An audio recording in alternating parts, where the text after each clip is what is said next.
se habrían convertido en un caso asombroso que provoca la perplejidad de los principales centros de poder internacionales. Sin la variable K, todo sería más fácil en el ruedo ibérico, donde resistir es vencer. K de Catalonien, como figura en los informes de la Cancillería de Berlín. Esto escribía Enric Juliana recientemente en su columna habitual. Hoy hablamos de Cataluña.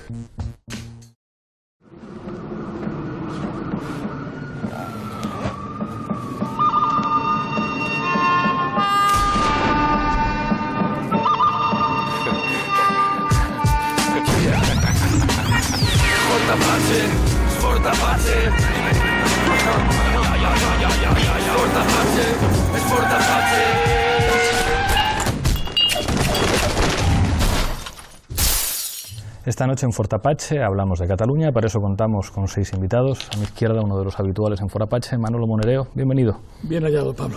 Nos acompaña también Xavi Domènech, portavoz de En Comú Podem. Muchas gracias por estar aquí. A vosotros. Se estrena en el programa Ana Gabriel, portavoz en el Parlamento de Cataluña de la CUP. Bienvenida. Merci. Se estrena también Guillem Martínez, periodista. Muchas gracias por estar aquí. Encantado. Nos acompaña Andrés Gil, del diario.es. Bienvenido una vez más. Muchas gracias. Y Emanuel Rodríguez, de la Fundación de los Comunes. Gracias por acompañarnos. Gracias, encantado. Enseguida empezamos a debatir, pero antes, como siempre, en el punto de mira. El pasado 11 de septiembre, con motivo de la Diada, las calles de Cataluña volvieron a llenarse de gente manifestándose por el proceso de independencia. A pesar de los intentos por parte del Gobierno en funciones de frenar el llamado procés, los partidos independentistas continúan adelante. Tal y como ha aprobado el Parlament catalán, el referéndum sobre la independencia de Cataluña tendría lugar como muy tarde en septiembre de 2017, con una pregunta clara y de respuesta binaria.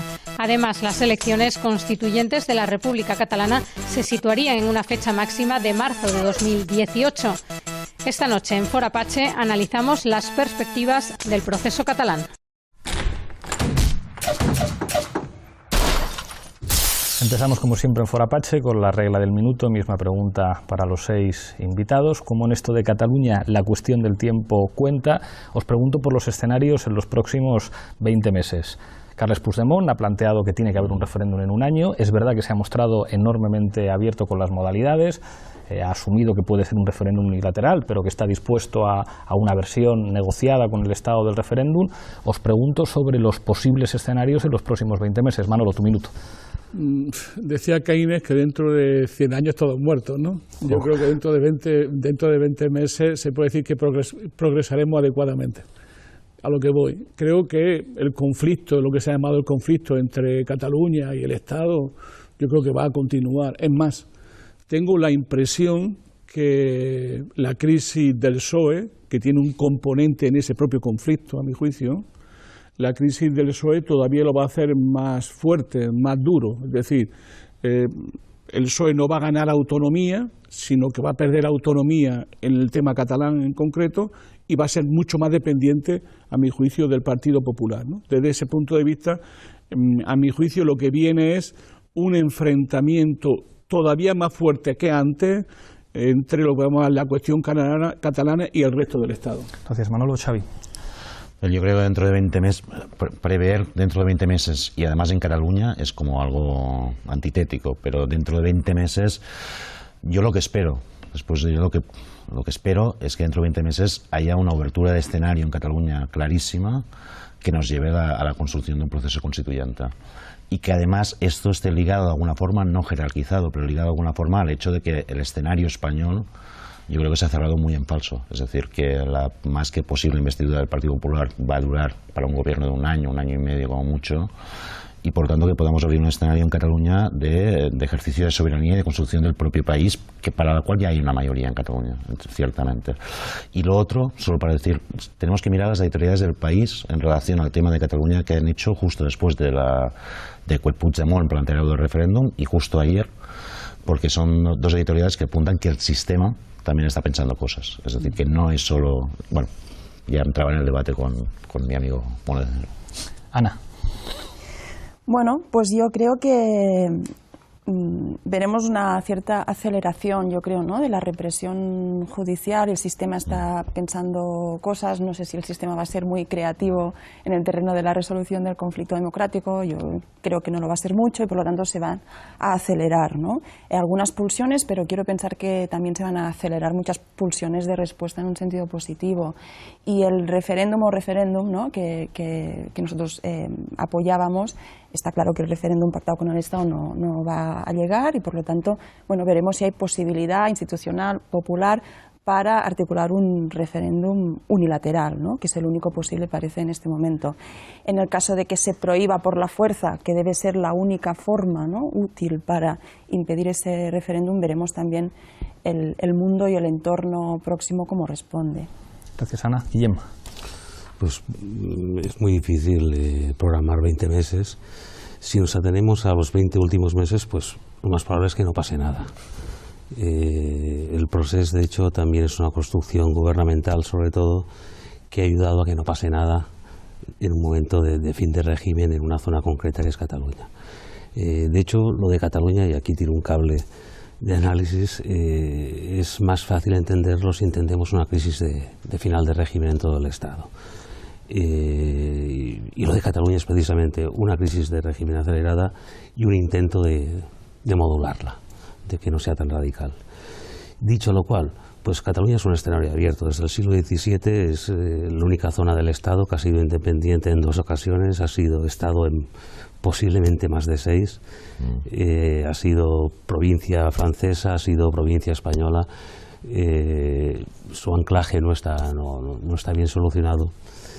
Y puede estar sin solucionarse otros 20 meses más después de estos 20 meses, vamos, ¿no? Gracias, Guillem. Andrés.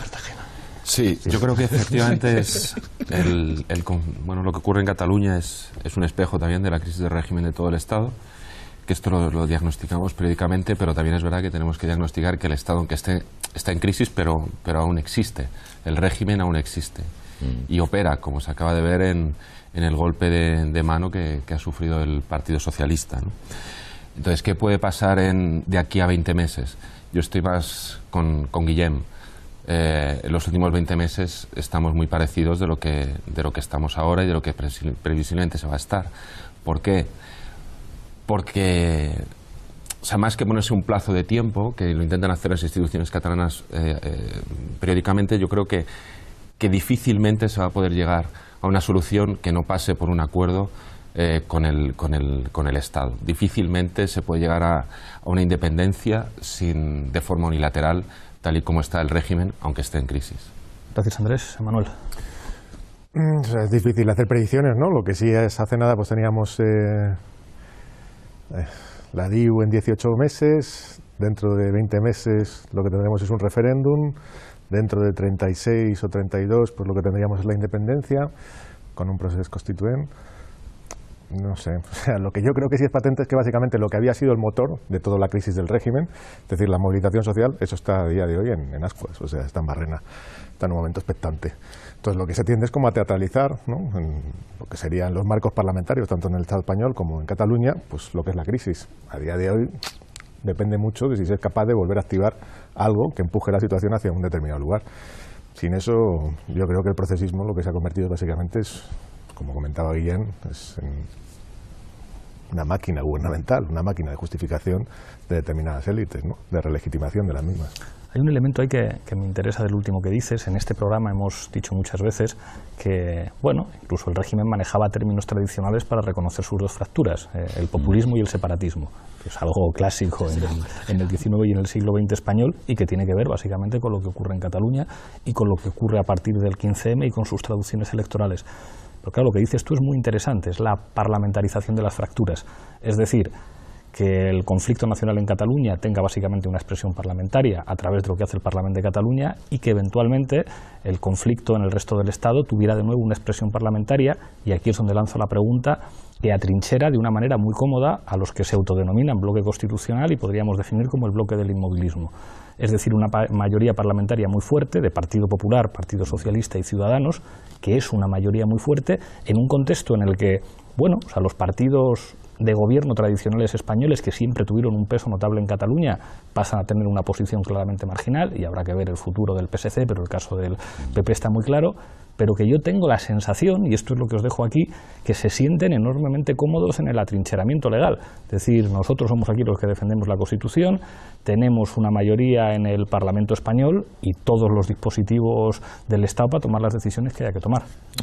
Es que lo que plantea Manuel, nosotros hemos vivido una fase como muy de luchas sociales y esa fase ha dado paso a una fase muy politicista. Hemos tenido muchas elecciones en la cual parece que todo se haya concentrado en eso que expresabas tú, que es en la representación institucional, en la brecha institucional, pero eso también es una fase. O sea, yo creo que tendremos que ver cómo a esta fase le suceden otras. Puede haber un cierto desencanto en el sentido de decir, no, el hecho institucional lo que está haciendo es ahogar la lucha social, pero yo creo que en el fondo expresa la misma crisis. Es decir, nosotros en la fase de calle, de luchas de calle, del 15M, de las luchas contra los recortes, también encontramos un límite.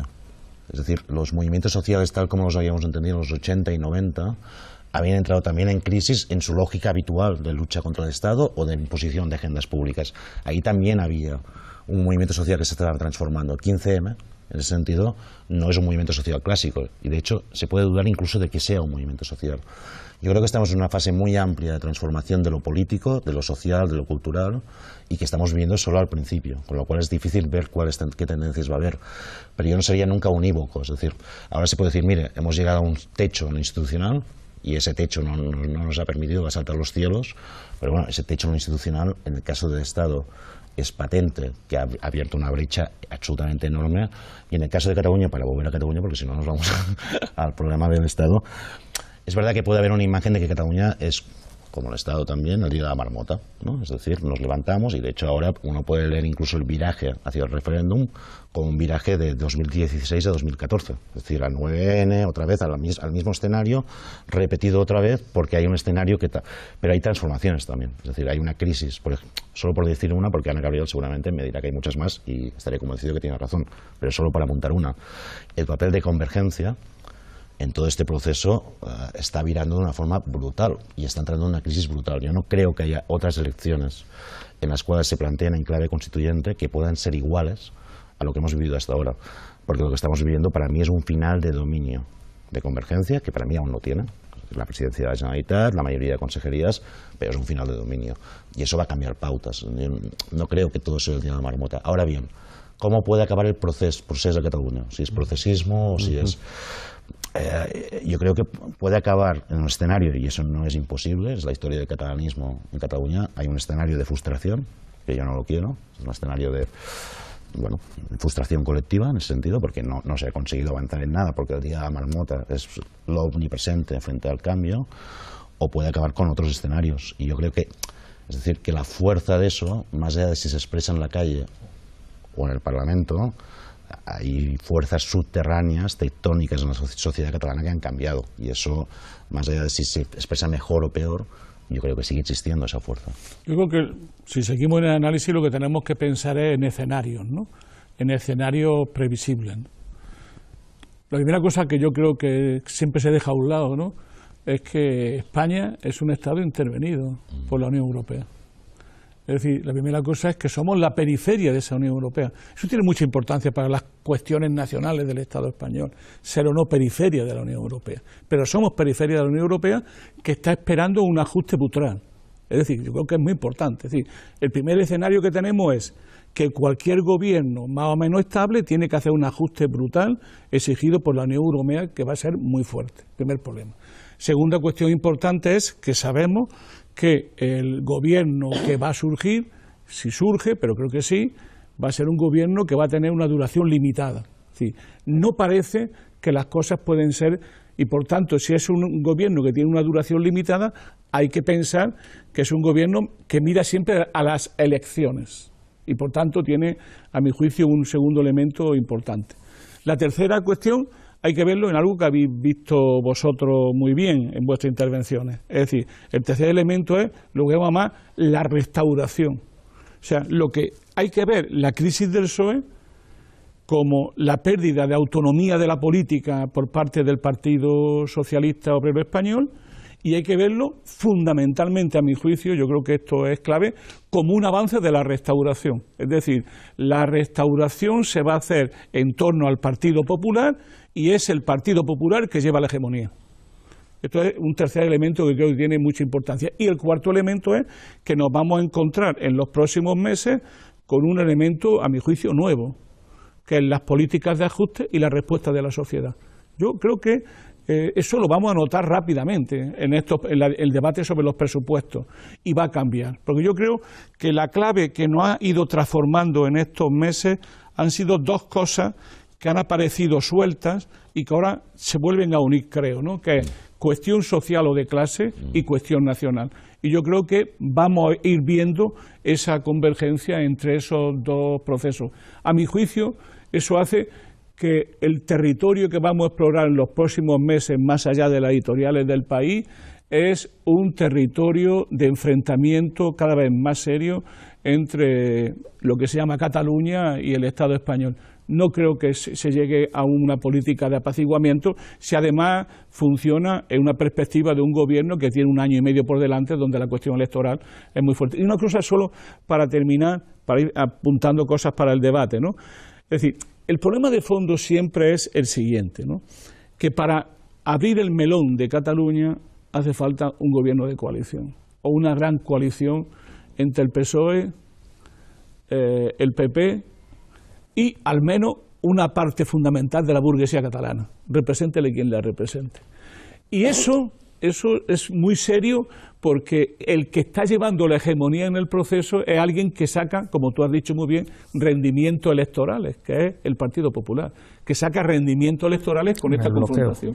¿Va a ser capaz el Partido Popular de modular, entre comillas, su nacionalismo español o su españolismo para buscar una salida y una salida a Cataluña que de una u otra manera sería abrir el melón de la Constitución y meterse en el título 8º de la Constitución? Yo ahí no veo a Rajoy. Ana.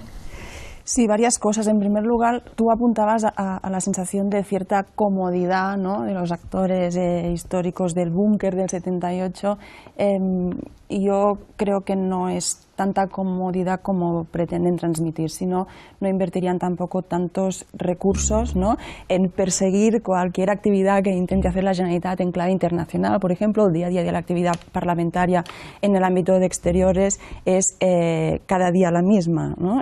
Intentar evitar que el dispositivo institucional salga fuera.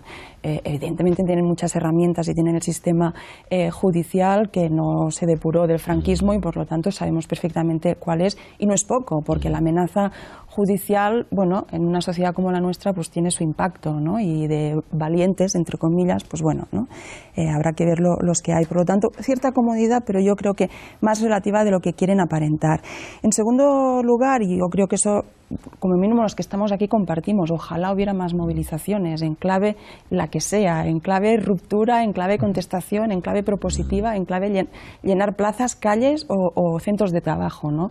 Yo creo que la disminución del pulso de la movilización no es una cuestión que se le puede atribuir solo a la situación de Cataluña con esa institucionalización ¿no?, del proceso, sino que es bastante común al conjunto del Estado como mínimo. Sí que es verdad que corremos el riesgo de que la gente haya delegado en la mayoría independentista parlamentaria que culmine en el proceso, y eso justamente a nosotros también nos inquieta y por eso intentamos activar en lo posible pues esferas de movilización, ¿no?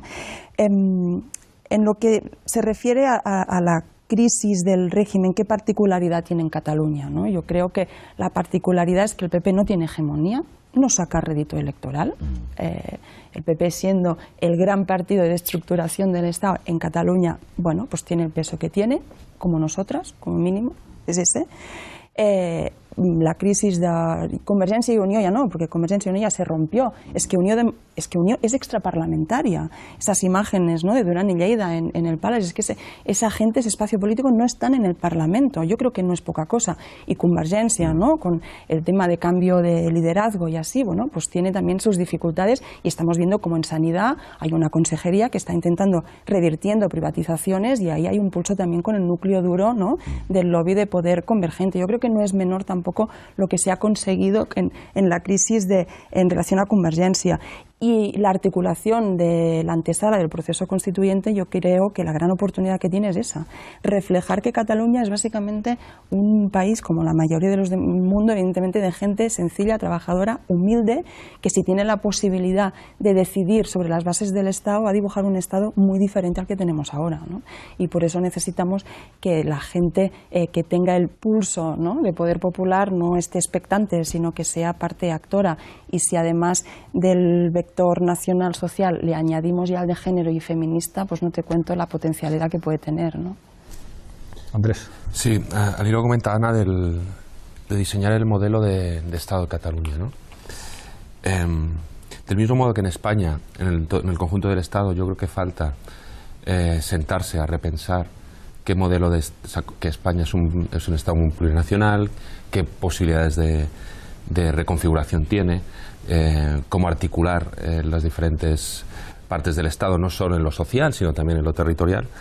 Claro, en Cataluña yo creo que ese debate también igual está pendiente, en el sentido que, bueno, desde mi punto de vista, en el sentido de que tú dices, bueno, pensar qué modelo de país queremos para Cataluña, pero claro, el modelo de país se ha abordado ya, en el sentido de, con la gente del 3%, con la gente que viene de sedes embargadas por corrupción, por un modelo más liberal, por un modelo más impugnatorio, por una república muy social. Quiero decir que todo ese debate también está pendiente, ¿no?, a la hora de abordar un referéndum unilateral de independencia. Sabes todas las respuestas que te diría, ¿no?, a todas las preguntas que has por hecho. Supuesto, que vote la gente, ¿no? No, pero bueno. No, claro. Emanuel. Yo me respondería más contundentemente. O sea, yo creo que cuando se hace la lectura, que es cierta, ¿no?, tenemos una fase de movimiento que no lo abre un movimiento social, lo abre una insurrección democrática, pacífica y fundamentalmente localizada en una clase media desclasada, nuestra generación, por decirlo así, o los más jóvenes, y luego una fase institucional. No se trata de decir qué es lo bueno que tiene una y lo bueno que tiene otra, sino básicamente cuáles son los límites que demuestra el ciclo político. Los límites que demuestra el ciclo político es que básicamente está asentado sobre esos sectores sociales. Eso da igual que hablemos en Madrid o en Cataluña, Barcelona, el área metropolitana de Barcelona. A la nación política, eso que dirías tú de ese juntar clase y nación, en la nación política, y da igual que sea la española o la catalana, esos sectores que podríamos llamar lo que queda de la clase obrera, la desestructuración de la clase obrera, sus cadáveres, de alguna manera, porque no están reconstituidos en un sujeto político, no existe. Mientras eso no se articule políticamente y socialmente, sobre todo, decir, y me estoy refiriendo a algo parecido, si queréis la analogía de los años 30 o 10, a algo parecido a una CNT antes que un partido, no hay ruptura. Lo que hay es una tendencia, yo creo que bastante clara, a la parlamentarización, que es a la teatralización del conflicto, lo cual no lo hace eficaz, obviamente. Ese yo creo que es el problema del Estado español, problema catalán, en un sentido de una ruptura que vaya más allá de lo que sería una ruptura con el Estado, que es generar otro Estado, que tampoco es una cosa que digamos la monda. Y eso, además, en un marco que es hipercomplejo, como señalabas tú, Manolo, que es la Unión Europea, donde somos una provincia, querámoslo o no, y vamos a seguir siéndolo, sencillamente porque toda tu economía está atravesada por eso. O sea, tu economía está completamente abierta, y da igual que sea la catalana o la española. Es decir, te obliga a ser básicamente un actor subordinado, o un actor, si quieres, federado, en el mejor de los casos, con un espacio político que es infinitamente mayor que el tuyo. Ese yo creo que es el gran interrogante a día de hoy. Guillem y después Xavi. Bueno, unas matizaciones a 4 cosas que hemos dicho por aquí. Me parece que un dato importante para evaluar todo esto del procés y tal es que el régimen no le teme ya. Sabe lo que es desde un principio y interpreta cómo acabará. Dicho lo cual, ¿qué es el régimen? El régimen es la punta, la superficie de una cosa más grande que se llama Estado. El régimen está en crisis, el Estado no. El Estado está muy fuerte y si atendemos a quien gobierna, que son los cuerpos del Estado, pues vemos que está absolutamente cachas. Y el régimen es consciente de una crisis, el Estado no. Y paradójicamente creo que los cables que se están tirando los tira el Estado, no los tira el régimen. Y creo que por ahí estará la solución de alguna manera. Luego, un paralelismo.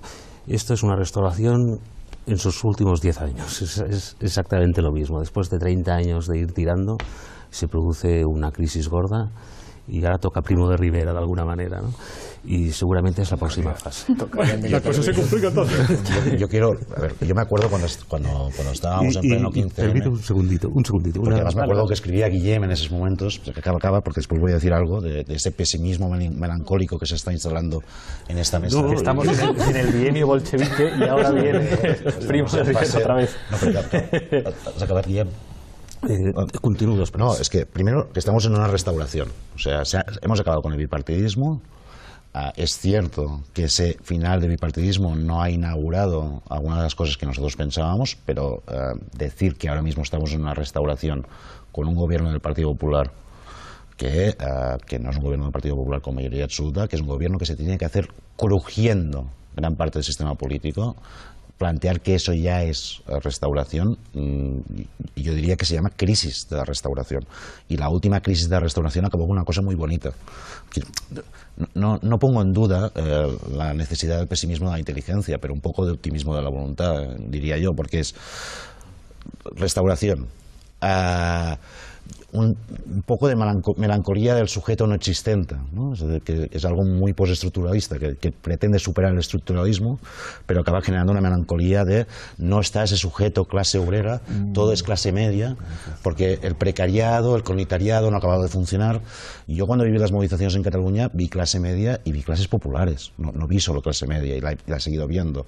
Y yo no sería tan pesimista sobre esto, porque además el sujeto nunca es dado, se construye. Estamos en un periodo histórico que yo creo que es de largo recorrido, y que no tengamos las respuestas inmediatas no quiere decir que estemos ante un fracaso.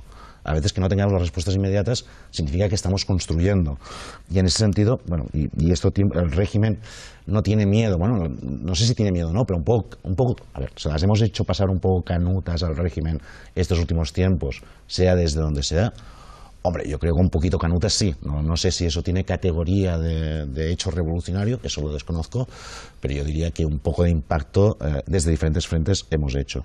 Y ya para apuntar, porque todo esto lo he dicho solo porque estaba viendo el tema hay una cosa que sí que ha pasado con el proceso en Cataluña que se parece a lo que nos ha pasado aquí. Hay muchas, pero hay una, que es que la suerte o disuerte no sé si se puede decir disuerte en castellano, bueno, la fortuna o el infortunio del procés en Cataluña se ha convertido en la fortuna o infortunia de un gobierno. Es decir, parece que haya independencia o no haya independencia ha dependido de quién era presidente, ha dependido si había presupuestos o no, o ha dependido si la cuestión de confianza se superaba o no. Es decir, que el debate sobre el proceso de construcción en Cataluña se ha convertido siempre en un debate sobre el gobierno de Cataluña. Que algo parecido, y ahí sí que tenemos que superar esas trampas enseguida, algo parecido nos ha pasado aquí, en la medida que la pregunta que se hacía, o la pregunta que se instalaba era ¿qué gobierno tiene que haber? Y parecía que un gobierno solucionaba los problemas. El gobierno hemos tenido durante 4 años, durante 8 años, y no ha solucionado ningún problema. O sea, nos ha puesto más problemas encima de la mesa. Pero al final la gente ya no se preguntaba si era PP, sino era si había gobierno o no había gobierno. Y ahí hemos quedado efectivamente atrapados, ¿no?, en eso. Pero bueno, ya está. Enseguida volvemos al debate. Antes, Zapinapache. Y por supuesto que apoyamos todas las actuaciones que están emprendiendo un Estado que no está en funciones, es decir, la Fiscalía y el Poder Judicial. Solo hay una cosa que lucha por el orden entre el caos: los hombres y mujeres del Departamento de Justicia. El Partido Popular va a seguir defendiendo la legalidad, sin estridencias, pero con absoluta firmeza. Yo soy la ley. Y, por supuesto, que el Gobierno y todo el Estado estará velando por su cumplimiento, y no se va a permitir ni que se rompa la unidad nacional, ni la soberanía nacional, ni, por supuesto, la igualdad de todos los españoles. Fin de la negociación. Sobre el referéndum no y no, parafraseando un famoso no. Bueno, pues ese no, en el fondo es un sí a la igualdad, un sí a la unidad, un sí a la soberanía nacional, pero por supuesto que la ley está para cumplirse. Solo hay una cosa que lucha por el orden entre el caos: la cobardía de que los líderes políticos catalanes pretendan hacer responsables a la sociedad catalana de un proyecto de ruptura que no va a ningún sitio. Hay muchas palabras pedidas, pero antes quería dejar un elemento un poco provocador encima de la mesa.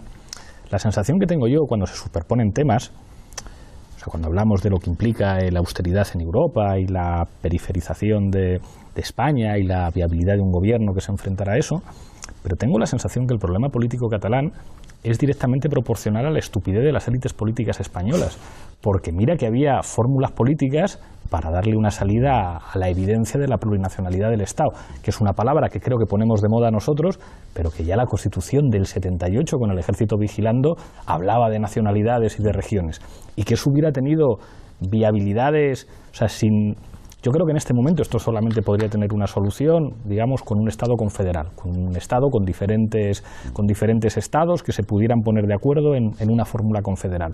Pero es que lo que intentó Zapatero, que era enormemente limitado, yo creo que si el Tribunal Constitucional no lo tumba, hubiera permitido unos 15 o 20 años en los que el independentismo en Cataluña se hubiera movido en porcentajes muy distintos a los que tiene ahora. Es decir, que el independentismo en Cataluña es directamente proporcional a la estupidez y a la cerrazón de las élites españolas, incapaces de dar una solución política a una realidad que era una evidencia y que opera también en el País Vasco y que opera con intensidades diferentes en otros territorios. Es decir, que hay un búnker que hace que problemas políticos que podían tener una solución institucional perfectamente viable en el marco de la Unión Europea, ya ves tú, a la Unión Europea lo que le podía importar cómo se organizaran los españoles, que ya aceptó una cosa rarísima y con pocos precedentes, que es lo del café para todos, de nos inventamos comunidades autónomas, nos inventamos un sistema de descentralización extraño en muchos aspectos.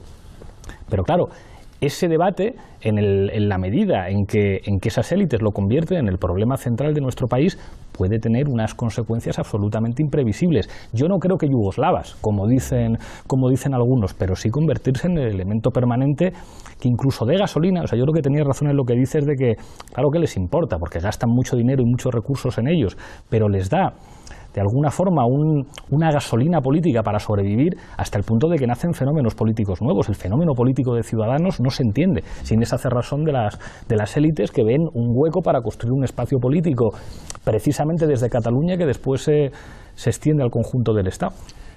Yo sobre esto de si somos optimistas o pesimistas, ¿no? Yo creo que deberíamos seguir en el plano analítico, ¿no? Porque claro, de un mismo análisis caben distintas opciones políticas, ¿no? ¿Por qué quiero decir eso, no? Ahí, por ejemplo, pongo una idea, ¿no?, que ha pasado por aquí por el debate, ¿no? Supón, por ejemplo, que Renzi pierde el debate en noviembre. El referéndum. Elecciones generales en Italia, donde seguramente Pepe Grillo gane las elecciones. ¿Qué quiero decir con esto? Que estamos viviendo la condición del sur de Europa. Está viviendo que en todos los países del sur se están interrelacionando crisis de régimen y crisis de Estado. Y yo no creo que se pueda diferenciar una crisis de régimen de una crisis del Estado. Creo que están las dos relacionadas. ¿O es que no hay acaso más crisis de un Estado que la parte más rica del país, la nación más rica, se quiera ir? Eso sí que es la ruptura de un Estado en su aspecto central, que es el territorio. Entonces, fijaros bien si estamos ante una crisis de Estado. Lo que estamos diciendo es la siguiente, es una crisis de gobernabilidad, en el sentido de que vemos pétreos, fuertes y firmes los poderes del Estado. Y los poderes del Estado son los poderes políticos represivos del Estado. Eso sería un poco lo que yo creo que hay detrás de lo que estamos diciendo. Ahora bien, a mi juicio, hay que meter el término populismo ya, en este momento, para buscar un análisis más político. Ya llevamos demasiado tiempo sin... ¿Por qué quiero decir eso? Es decir, las anteriores elecciones dejaron clara una cosa, que estaba en duda, que es que el eje de recomposición en esta fase, veremos cuánto dura, es el Partido Popular. La crisis del Partido Socialista lo que plantea es que ese partido hoy, durante meses, va a ser cada vez más subalterno y más dependiente de la dinámica del Partido Popular y que va a necesitar enormes cantidades de transfusiones de sangre para hacerlo revivir. No digo que esté muerto, pero para hacerlo revivir en condiciones aceptables. Eso son año y medio, 2 años. ¿A dónde voy? Es que queda un espacio enorme para hacer política. Es decir, queda un espacio enorme para lo que yo llamaría un nuevo proyecto de país y una nueva alianza histórica en el país, y de entrar en una contraposición que eso sí que hay ahora y que antes no lo había en la época del 78, que hay un grupo político muy fuerte, que es esa parte que se llama Unidos Podemos, con toda su fuerza, con alianzas posibles en distintas partes del Estado español, que podemos plantearnos en serio una gran alianza histórica para un nuevo proyecto de país. Yo creo que es el momento de la subjetividad organizada, creo que es el momento de la acción política, que es el momento de lo que va más el paso hacia adelante. Hasta ahora, esta crisis que hemos vivido también nos ha pasivizado mucho a nosotros. Parlamentarizarnos significa pasivizarnos. No. La sociedad se mueve y se va a mover mucho más a partir de ahora. Yo creo que ahora lo que hay que hacer es vuelve la política a lo grande, vuelve la lucha social. Yo creo que va a volver con todas sus implicaciones, y lo que hay que definir es que haya una fuerza política, que la hay, como Unidos Podemos, con capacidad de alianza para tener un proyecto alternativo del país, plantearlo en serio cuando el régimen va hacia una restauración, pero ha perdido consenso social con la crisis del Partido Socialista. Perdido mucho consenso social. Por tanto, fijaros todo lo que tenemos por delante para hacer una gran ofensiva política y para construir sujetos, porque los políticos lo que sabemos es que después de la desintegración de las clases trabajadoras como sujeto histórico-social, las clases trabajadoras siguen existiendo. Lo que hay que crear es un mecanismo que la asume y lo organice en una alternativa de país, ¿no? Subjetividad. Las brechas, las oportunidades, el Partido Popular, la crisis del PSOE y tal, y por ejemplo, bueno, pues yo he hecho en falta que analíticos que yo siento compañeros míos, porque los identifico con formaciones no políticas solo, pero un espacio político, bueno, pues de izquierda y absolutamente democrático y tal, bueno, pues no analizan de la misma manera que puede poner las CUP en el Parlamento catalán, con un programa que habla abiertamente de salir de la Unión Europea, que habla abiertamente de salir del euro, que evidentemente no tiene nada que ver ni con el 3%, ni con la corrupción, porque es que no somos ni clase media desclasada. Yo creo que no llegamos ni a eso, la mayoría de nuestra composición social originaria. Otra cosa es luego el perfil del votante, que ¿no? La cosa puede distar un poco más, ¿no? Y no digo que se tenga que hablar de la CUP, no me estoy refiriendo a eso, me estoy refiriendo a que cuando hablamos del proceso hablamos de convergencia, que ya lo sabemos, del 3%, si es que lo tenemos clarísimo, las sedes embargadas, de las dificultades, de la fuerza del Estado, de que a lo mejor no hay tanta crisis de Estado como de régimen nos parece. Claro, sí, con todo eso estamos nosotras también, o sea que ahí nos pondríamos de acuerdo, pero si no contribuimos a generar conciencia de que hay posibilidad de romper eso también, porque la monarquía en Cataluña, bueno, es que no existe como referente político propio. El ejército no lo cuento, ¿no? El rei Carnestoltes. Perdona? El rei Carnestoltes. El rei Carnestoltes arreladíssim, això sí.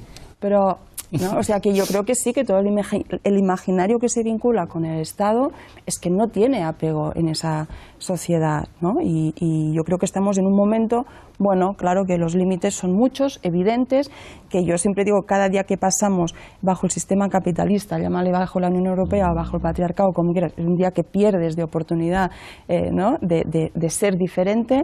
Ya no sabemos lo que es muchas cosas de tradición que teníamos en nuestros respectivos países y sí, claro, las oportunidades de perder son infinitas.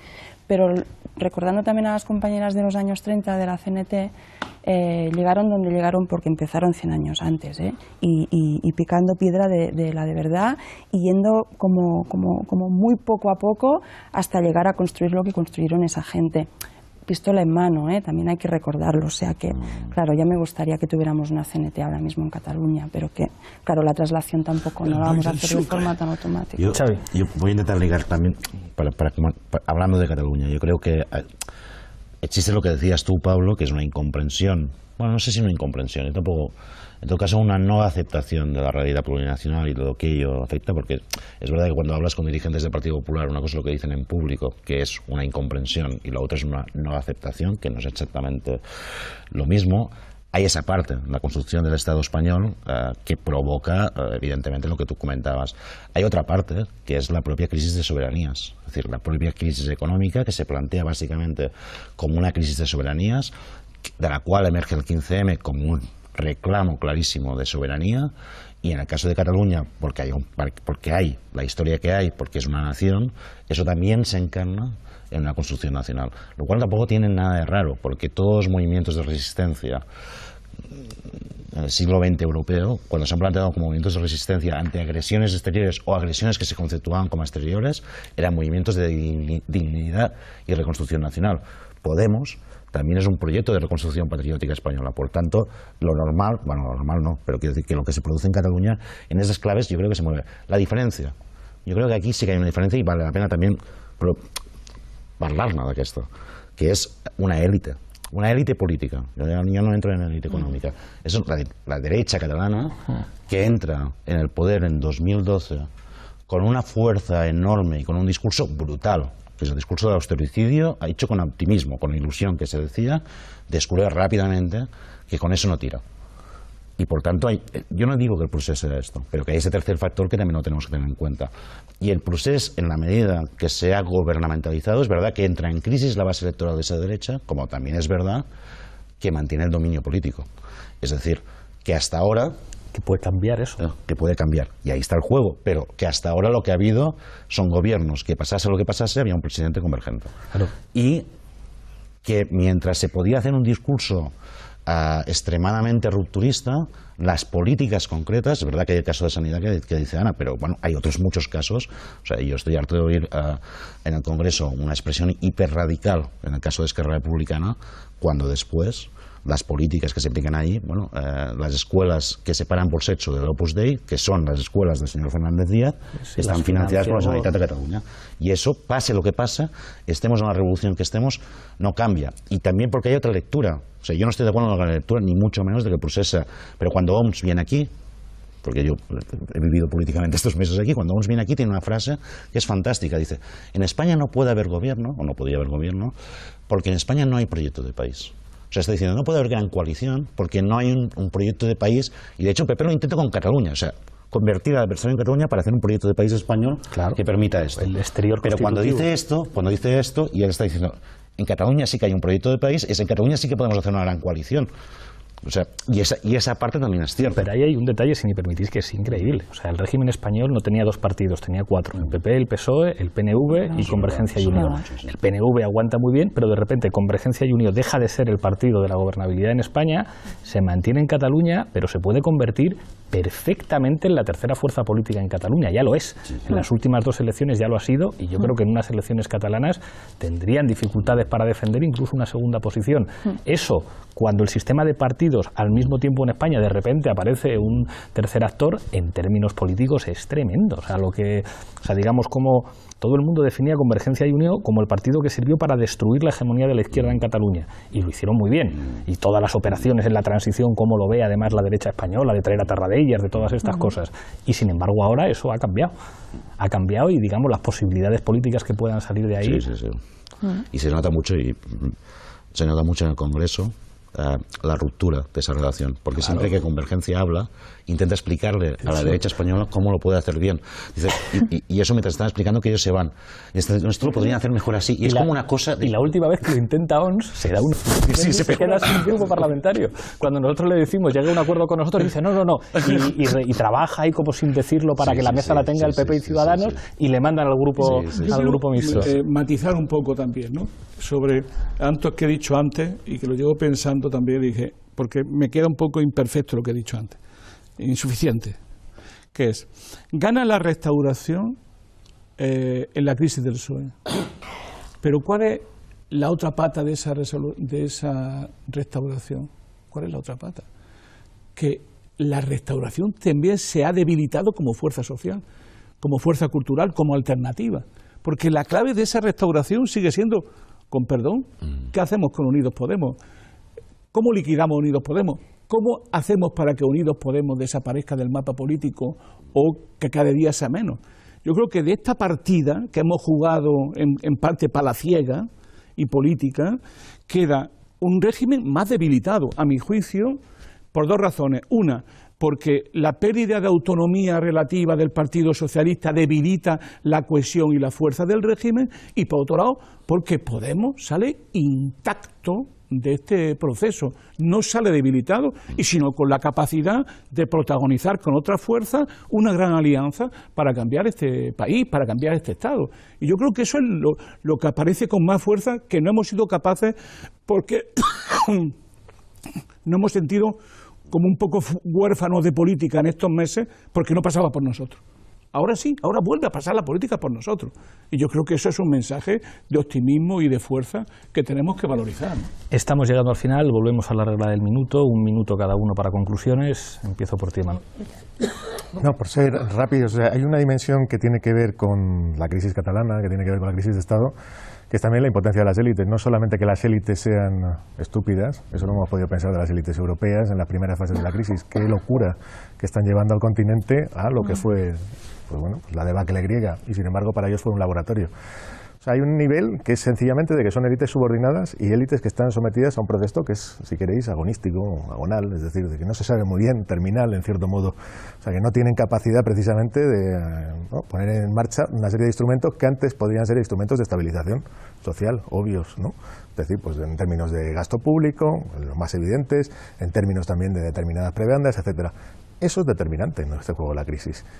Y en cierta medida, el enfrentamiento Cataluña-España, o el enfrentamiento PP, Convergencia-Esquerra, es funcional, como lo fue en su momento también con el País Vasco. Gracias, Emanuel. Andrés. Sí, aunque tiene razón Ana, ¿no? Que habéis comentado el pesimismo general de la mesa. Sí que es verdad que a mí no me gustaría marcharme sin poner cosas de relieve, ¿no? Como que en las últimas elecciones que fueron plebiscitarias, realmente la cosa estuvo muy empatada en comparación con años anteriores, que el movimiento del Partido Popular de recurrir al Constitucional, un estatut, al final ha generado una reacción muy grande. El hecho de que, hace nada fue el 11 de septiembre y había mucha gente en la calle. No se puede decir que ese movimiento ciudadano esté más o menos débil, es decir, tiene su potencia. Cuando hablamos del régimen agónico, pero con aún su fuerza, hemos visto las escuchas del ministro Fernández Díaz conspirando contra políticos independentistas. Quiero decir que alguien en el Estado coge el toro por los cuernos del Estado plurinacional, busca una fórmula para un referéndum en Cataluña, o si no, la cosa solo puede empeorar. No sé si en 20 meses, 30 o 40. Gracias, Andrés. Guillén. Una matización yo soy periodista, no soy político, con lo cual no tengo que animar a la gente, tengo que deprimirla, básicamente. Pero en el 15M estabas muy animado, por eso. Estaba yo animado, pero tienes que deprimir, tienes que explicar lo que pasa, y lo que pasa siempre es depresivo, casi siempre es depresivo. Hay pocos titulares que digan la primavera ha venido, solamente hay uno al año y no se hace. Pero viene, a pesar de que no estén titulares, pero no se hace. Y en ese sentido, y aprovechando la complicidad de toda la mesa, porque generalmente en este tema, cuando hablas, pues se crean unos bloques que me alegro mucho de que no existan hoy. Hay que describir el proceso en lo que tiene de no efectivo también. Y es muy importante hacerlo, y es muy grande porque es una cosa única en Europa, yo diría que casi peronista. Hay una asociación que se llama ANC que es fabulosa, que ha hecho, yo creo que es la máxima aportación nueva a la política en España, y se ha hecho desde el independentismo. Hay que explicarlo bien, porque yo creo que es muy posible que esto se reproduzca en el Estado, porque es un chollo, es un vocabulario de ruptura ante una ausencia de palabras. Acabó el minuto. Muchas gracias, Ana. Sí, es difícil, en un minuto decir algo que parezca, ¿no?, que intenta recoger o que intenta aportar algo nuevo, pero sí que me gustaría trasladar la idea o así de que al margen de OMS, de las élites, de los partidos, Cataluña, con su diversidad, con sus diferencias también de muchos tipos entre su gente, tiene un motor, tiene una especie de algo que hace que la gente piense que pueden pasar cosas, ¿no? Yo creo que esto no sucedía en este país desde hacía muchísimos años. En el contexto europeo cercano no tenemos tampoco muchos ejemplos de Estados-nación o naciones sin Estado que estén moviendo demasiadas cosas, y nos tenemos siempre que recurrir a la otra parte del charco para ver algo, ¿no?, procesos constituyentes y gente olvidada de siempre que por fin no es olvidada por primera vez, ¿no? Y yo creo que nuestro vínculo está ahí, con esa gente con la que confía que puede ser protagonista de que pase algo, intentando plantar cara a los que vayan a evitar que pase algo. Gracias. Xavi. Yo intentaba ser optimista antes de ser representante político. Yo creo que miremos el global y no lo concreto. Es verdad que hay muchos elementos para la frustración y para la desesperanza.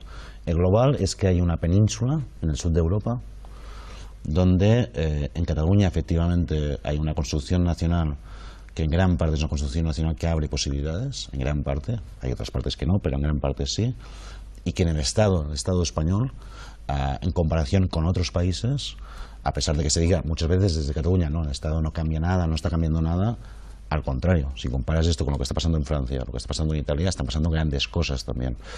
Que esas grandes cosas que están pasando tienen algo de procesismo, que decías tú, es decir, que después no se encarna en realidades, eso es cierto, y nuestro trabajo tiene que ser que se encarne efectivamente en realidades y que parte de realidades. Yo, como ya veo que se me acaba, solo dos cosas. Para mí el secreto es cómo retroalimentamos los diferentes procesos, es decir, cómo nadie anula al otro y nos podemos construir a partir de ayudarnos unos a otros. Gracias, Xavi. Manolo. Yo creo que un fantasma recorre Europa, que es el fantasma del soberanismo, que para mí no es otra cosa que la emergencia de un sujeto popular que defiende la soberanía popular, que defiende los derechos de la gente normal y corriente. Y yo creo que ese sujeto existe en todas partes, que está ahí, que se está moviendo, que se está articulando. Creo que además la fase política, la etapa política que vamos a vivir, viene bien para nosotros, para la gente de abajo, para los que tenemos un proyecto de ruptura democrática en el país. Y en tercer lugar, tengo una idea que me parece importante volver a sacar, ¿no?, que es la cuestión del proceso constituyente, ¿no? A mi juicio, cuestión social y de clase, en un sentido amplio también, metiendo la cuestión de género, y cuestión nacional, tiene un punto de subjetividad política, que es el punto de subjetividad política de verdad en un Estado democrático, que es un proceso constituyente de los de abajo. Yo creo que eso es lo que viene ahora y que hay que impulsarlo con toda la fuerza. Proceso constituyente hacia una nueva constitución, un nuevo régimen. Muchas gracias, Manolo. Muchísimas gracias a los 6. Aquí nos veremos la próxima semana en Fort Apache.